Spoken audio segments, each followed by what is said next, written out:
Welcome back everyone to another episode of The Sixth Sense. My name is David Kapati and today we're going to talk a bit about timelines. We are going to break this down in a way that is easy to understand because there really isn't much clear or grounded information out there about what timelines actually are, how they are structured, or why they exist in the first place. So, let's get into it. Welcome to The Sixth Sense. So, timelines. Have you ever heard about someone talking about being on their highest timeline, or that their collective has shifted timelines, or that you yourself have moved or are about to move into another one? Sounds impressive, almost mystical, but what does it actually mean in practical terms? It works something like this. A timeline's purpose is to help shift your frequency to a higher one, often through lessons that arrive wrapped in low vibrations. Now you might ask, but David, how can a low vibration raise my frequency? That is a very good question. Low vibrations such as pain, grief, heartbreak, disappointment, or emotional turmoil offer an opportunity for sacred healing. When we develop awareness around these experiences and make conscious choices to look within, we begin to see that energy of low vibration can be transmuted, in other words, alchemized into a higher frequency within us. In other words, the lesson itself is not the suffering. The lesson is what you choose to do with the suffering. Have you ever watched Who Wants to Be a Millionaire? A timeline works in a surprisingly similar way. You are presented with a question or a challenge, and you have unlimited chances to answer it. If you get it wrong, you don't fail forever. You simply remain where you are until another opportunity arises. When you answer correctly, you move into the next level, where the questions becomes more complex, but the potential reward is far greater. You also have lifelines, and they are unlimited, but the key is to remembering to use them. It's like you can ask the universe, you can call your higher self, or you can reach out to the guides or your team in the audience. You can also choose how you learn the lesson, and this is where timeline shifts truly occur. Once you genuinely integrate the lesson into your daily life, and not just intellectually, but energetically and emotionally, and your frequency aligns with what that timeline was designed to teach you, that timeline naturally collapses. At that point, you move into a higher one. If, however, you continue making choices that moves you away from growth, you may find yourself shifting into a lower timeline instead. This is where karma often comes into play, not as punishment, but as a corrective force gently attempting to realign you with your intent path.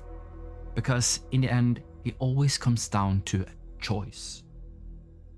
Now, let's step away from the metaphors for a moment, even though they are actually quite accurate. Along the path you are traveling, lessons arrive in many forms. Most often, they come through other people because human connection tends to have a stronger emotional impact on us. Within these connections, our lessons usually involve challenge, separation, or low vibration experiences, all of which offers you the opportunity to raise your frequency. This system is designed to guide you towards a particular frequency, provided you make the conscious choices to pay attention to what your guides and your higher team are attempting to lead you toward. If we miss a lesson, we often find ourselves going round in a circle, repeating the same patterns. The same relationships, the same emotional experiences, until we make a different choice and find our way back into the correct path. So, let's say your baseline frequency is around 417 Hz. On your current timeline, making aligned and conscious choices could raise that to 477 Hz. Once that energetic shift stabilizes, it becomes possible to move into a higher timeline altogether. Here's the key thing to understand. While you are on a timeline, you can move sideways onto another one with a similar outcome but learn the lesson in a different way. This requires awareness, understanding of how the structure works, and making a conscious decision to approach the lesson differently, perhaps through reflection, study, embodiment, or observation. However, choosing that path also means you must live the lesson. Anyone can read a book or listen to spiritual teachings, but the real question is whether you apply what you've learned. If you don't, you may find yourself right back where you started. And also, if you get stuck but still are moving in a direction of growth, your guides and your higher team will support you and help you move forward. If you are heading towards stagnation, they will still attempt to guide you, hoping that you will choose differently. Because in the end, it always comes down to your decisions. Now, let's talk about how a psychic reads energy as well, because this ties directly into timelines work. When I read someone's energy, I'll look at what kind of timeline they are currently on and what the most likely outcome connected to the question is on that timeline. That outcome might relate to love, career, healing, or their overall path moving forward. But this is very important for you as a listener to understand. You always have free will. You can make a left turn when you were meant to keep moving forward, and that single choice can completely change the outcome.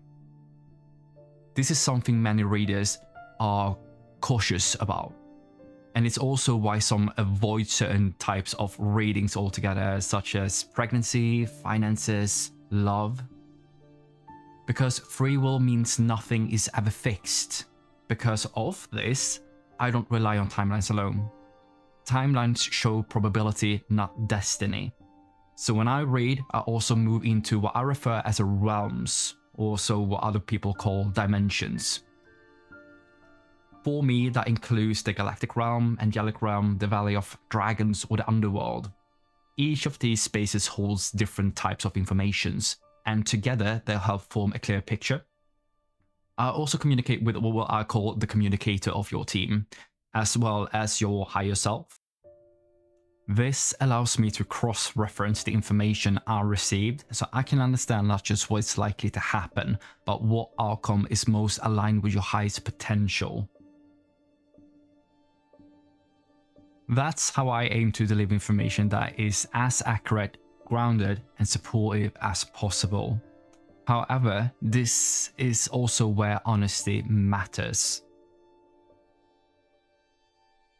I also want to add this as well, because there's no such thing as one reading that can be 100% correct all the time, because energy change, energy shifts because of choices, and sometimes we can interpret or jump to conclusion about some information that we see or hear instead of just waiting until everything has been provided for you. Because we're still human as well. Like, we are not perfect and we don't strive to be perfect, but that may occur sometimes. And the thing is, as mentioned before, we have free will, so we can make choices. So what I see, what I hear may shift for you just because of that reason. Because it's also good to understand that psychic readings is not about prediction carved in stone. There is no such thing as that. It's about reading the energy in motion, and the energy just like timelines responds to awareness, intention, and choice. Now, for those of you listening who feel skeptical about all of this, here is the grounded way of looking at it. You don't have to believe in psychics, guides, or other realms to understand timelines. At its core, this is about probability, choice, and cause and effect.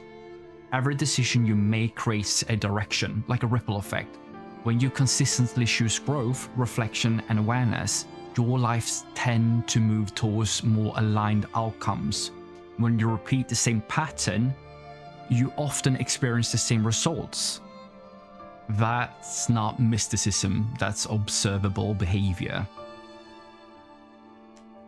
When I talk about reading energy, I can think of it as a pattern recognition, emotional states, belief systems, and behavioral trajectory pointed towards where things are likely heading if nothing changes. Psychic language offers a symbolic framework, but the mechanics are very humane. Awareness shifts behavior, behavior shifts outcomes, and outcomes create what we experience as timelines. So whether you see this as spiritual, psychological, or practical, the message remains the same. Your life responds to the choices you make. And when you change how you choose, you also change where you're going. This is also where ethics in psychic work becomes essential. If timelines are based on probability and choice, then no reader has a right to remove someone's sense of agency. Ethical psychic work is not about telling someone what will happen no matter what. It's about offering insight while always honoring free will. When information presented as fixed or unavoidable, especially around sensitive topics like health, pregnancy, finances, or relationship, it can create fear instead of awareness. Fear narrows perception and can actually push someone onto a less aligned timeline. That is why responsibility matters. An ethical reader understands their words carry weight. Like, with power comes great responsibility, right? Insight should empower and not trap someone, and it should open doors, not close them. Transparency matters too. A responsible reader acknowledges uncertainty, explains the energy can shift, and make it clear that the future responds to action, not prediction alone. In my work, the intention is always guidance and healing and not control. Clarity, not dependency. Support, not fear. Because psychic work at its best doesn't take your power away. It reminds you that you have it. So there's also a thing here that's very good to mention as well, and that is, how do you know that the reader is trustworthy? And what I've noticed is this, like, if I'm not listening to my body when it comes to a reader, or if I'm not drawn to that reader, I have a specific pull towards that reader is not for me, because that's the thing too. Not every reader is for you. We need to have an awareness of who we are sharing our energy to, because that's also very, very important. So this is something that I would pay attention to, how I feel before, during, and after the reading. A reader, in my opinion, should leave you feeling clearer, more grounded, and more empowered to make your own choices. Even when the messages is challenging sometimes, it should never leave you with a emotion of fearful or diminished. And also, when it comes down to me when I'm doing reading for someone, I'm not always allowed to say everything that I hear because of timing, of divine timing. If I were to give certain information to someone, that can actually create fear within them because they're not ready for that responsibility yet. And also, like, when it comes to myself, like, I don't want to know everything about my life because I want certain secrets, because that also gives excitement, what's to come or what's is lying ahead of me. Like, I don't want to know everything just because I can or have the ability to tap into it. I want secrets too. So a trustworthy reader will emphasize free will. They will speak in terms of possibility rather than certainty, and they will encourage reflection, not blind belief. They won't claim absolute authority over your life or over your future. So be cautious of anyone who presents themselves as the only source of truth, or suggests that you must return repeatedly to avoid something bad happening. That isn't guidance, that is control. And this leads into an important warning about spiritual manipulation. Spiritual manipulation often hides behind spiritual language. It can sound loving, urgent, divinely guided, but its purpose is to create dependency, fear, or the belief that your power exists outside of you. That's a huge red flag.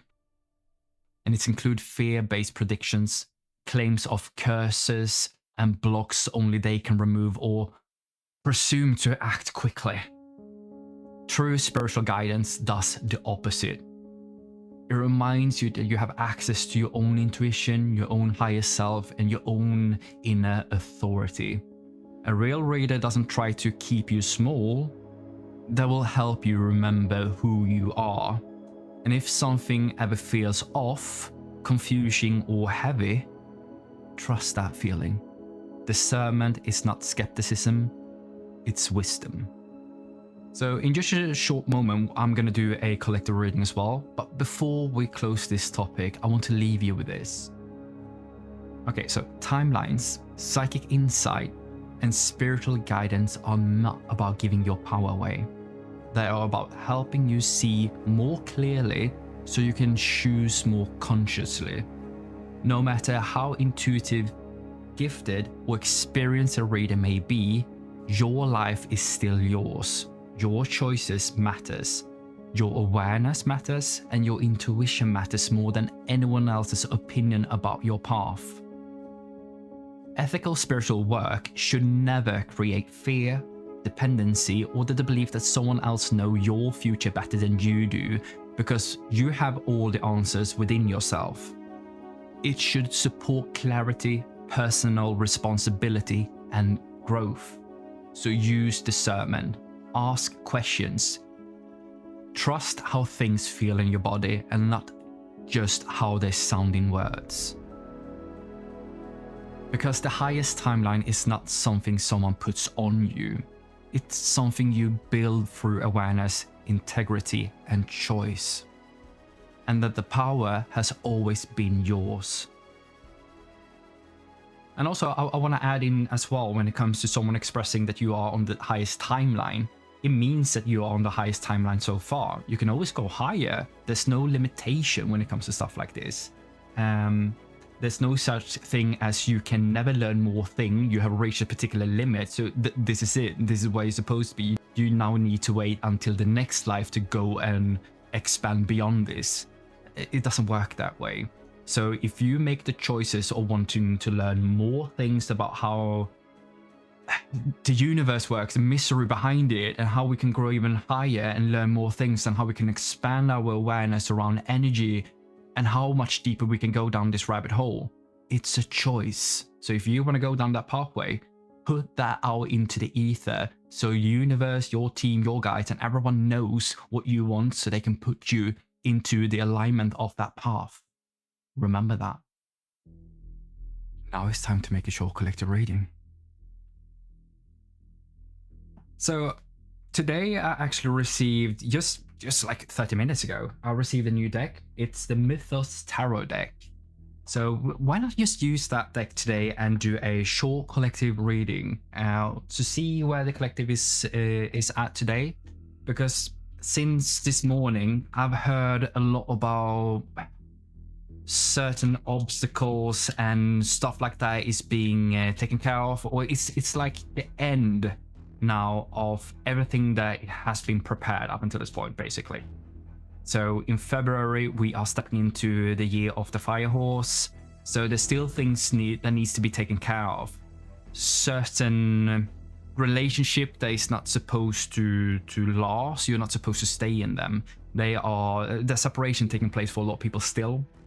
So these are some of the lessons that we are going through currently. And it's also something regarding fear is also what I'm being told as well. So this is all connected to the root chakra and how we can step away from fears and learn more things about them and why we have them. Because the thing is also, when it comes to fears, sometimes we have fears that we have no connection to. Like, why am I afraid of water for? I've never had an experience around water that have been fearful. But it may be that in a past life of yours, you actually drowned, or something happened that was quite traumatic for you. Therefore, that is still within your energy field is still within your soul to have that sort of fear. So you have the opportunity in this life to take care of that fear, to completely erase it. So stuff like this is being highlighted right now for you to be able to feel it, so you can go in and erase it and heal it. So you can change your frequency to a much higher state. Like the baseline of your frequency needs to be a bit higher to prepare you for the new chapter. So that is what I hear to begin with. So we're going to use this Mythos tarot deck, but we're also going to pull a few cards from the Psychic Tarot Oracle deck too, because that's one of my favorites. So we're going to start off with like seeing what kind of like chakra maybe pops out, or what we need to know when it comes to stuff like this. But when I split the deck, I have Crown Chakra and we have Victory and Success. I'm like, come on. We like that. This is all about victory and success, of be able to connect to the divine, to be able to go higher in frequency and learn more things about the mystery of the universe. Because we already talked about this in the podcast, so it's actually aligned quite well. So we have Truth coming out in the card, and in the background in the card we have a pathway opening up, a new doorway. And when I say that, we have new beginning coming out and passion ignited. So things that are, this is basically the energy within you is being ignited for you to feel passionate about something, to follow the nudge regarding what you're supposed to create, what you're supposed to take with you, and what feels aligned with you in this new chapter, this new beginning that is just about to take place in your life. So there's so much preparation within your energy field.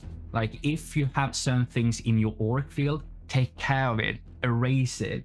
Prosperity Begins also comes out. There's many like ones. I see Passion Ignited has a 1 on it. Prosperity Begins, that is just another card also coming, that is coming out, also got a 1 on it. So you will probably see a lot of ones around you, and also zeros. If you see 0110, that means an ending and then a beginning. And I feel like that's about to occur. Like Prosperity Begins means that this is about to enter your reality. It's about to happen now in the physical. What else? Wisdom integrated, intuition being expanded. There's a lot of people here that I'm reading for currently that have grown, they have expanded their psychic awareness, upgrades, download. So much thing about like opening up a new door to experience your class in a new way. They're about to be heightened. You're just about to become more powerful. There are pillars of patience and planning that has been taking place, and there are so much that is just about to open up for you. We have fertility coming out with the light as well. That's 19 and 3. That equals to 22. Right? So 22's 11. It's been so much in the background for you. You've sacrificed a lot. And I like this for this collective. What else can we pull from tarot? Let's go there and have a look. See what lies ahead in here too. What do we need to know for this collective spirit? Let's go. Right? So first card is 6 of Cups. Right? A gift. A gift for everything that you've gone through is being handed over to you currently. You probably heard this from a lot of readers. Give me 2 seconds because a card fell onto the floor. You probably heard this from a lot of readers on your For You page, if that keeps popping up, right? Because I have 3 of Cups coming out as well. So many readers have given you already that blessings are around the corner. So this is just confirmation on that. Right? This is coming through here too. What else are coming out? Right? 7 of Swords, right? So a blessing for every BS basically that you've gone through, right? But it's also about everything that you have endured through other people and their behavior, about their gossip and everything that you have stood up against basically. We have Thanatos coming out as death, so it's been taken care of. It's been taken care of. We have the Sun coming out as well as Helios. I kind of like that too. And then we have Page of Cups. So an opportunity of what I would say here, of emotional balance, emotional fulfillment, but it starts off slow and it builds up quite nicely. It feels very positive because we have the Sun behind that and also death behind that too. So everything that's been taken care of, that's been crumbled down, that's not supposed to come with you now. You align with this. This feels amazing. Any other card? Queen of Swords. try to stay out of your mind, like, because we haven't seen maybe anything particular that has happened yet in your reality, but you have seen signs of it. Like, if you've seen signs of something, that something is coming in, I want you to trust it, because the universe, God, source, whatever you want to call it, they do not make empty promises. If you have heard a promise from them or it, believe in it. Anything else?